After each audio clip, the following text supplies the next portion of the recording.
Hi everyone! Welcome to my YouTube channel, Simple Western and Asian Menu. Nandito na naman ang inyong simpleng kusinera ng Simple Western and Asian Menu. Hi sa lahat ng aking mga subscribers at saka sa aking mga viewers at sa mga baguhan dito sa aking channel.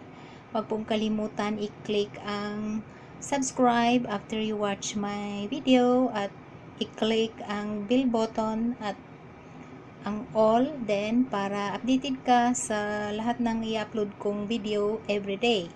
So today ang aking menu is very easy lang kasi marami akong ginagawa, so magluluto lang ako ng isda na iluluto ko sa air fryer. So fish pampano, nililinis ko na ang fish pampano.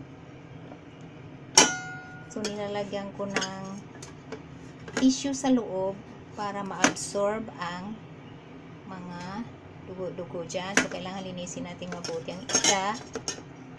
Tapos sliced spring onion, ginger, chili is optional, olive oil or cooking oil,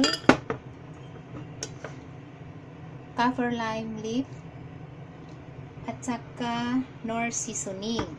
So yan lang ang ating mga ingredients. So ipipreheat ko muna ang air fryer ng 5 minutes.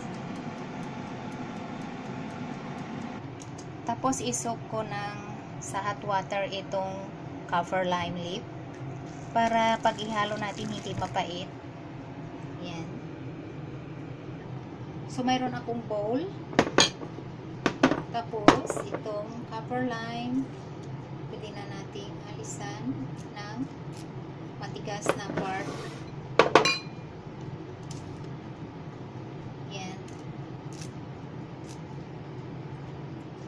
Paghaluin lang natin ang ingredients.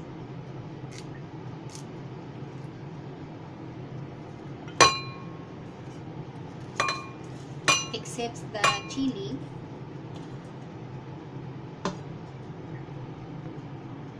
So, maglagay ako ng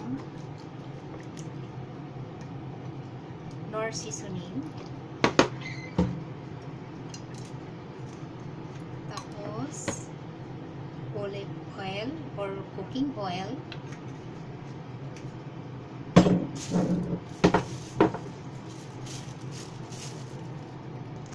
So, magagloves ako dahil i-mash ko. Ayan. Para mahalo ang lahat at madurog para bumango. So, silagay ko ang sili.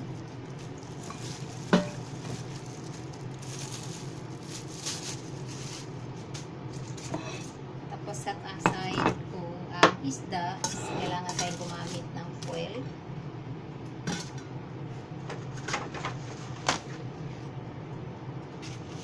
Kailangan nating tuyuin ang fish.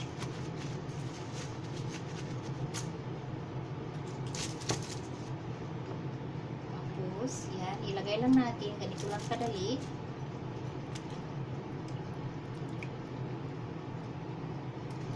Lagyan natin sa ilalim. At balutin. At ilagay sa air fryer.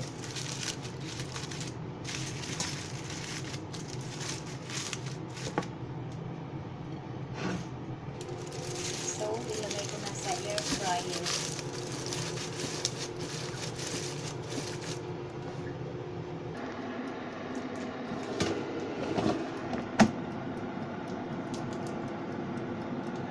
Tapos ilagay ko lang ng 180 degree.